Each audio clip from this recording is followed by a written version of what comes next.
Our lives started far before we or even our parents were born. We are results of our environments, and we inherit many things from our ancestors, including trauma. There are many ways trauma can be passed down in communities, resulting in what is called generational trauma.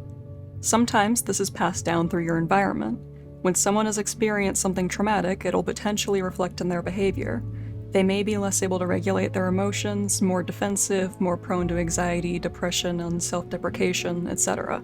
This may be something they're not even aware of, or even may be aware of but don't have the ability to fix or deal with it. It can lead to negative life impacts such as isolation, substance abuse, a decline in physical health, and poverty.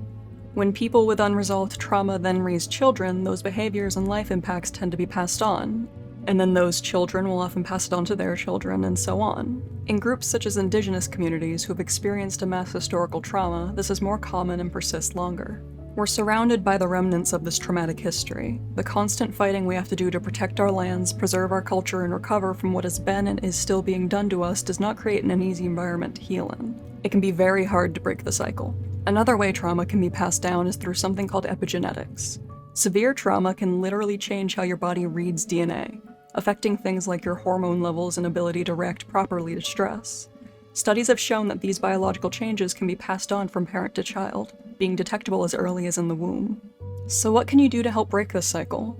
The first step is to acknowledge the trauma's existence, accept it, and know that it does not make you less than or weak.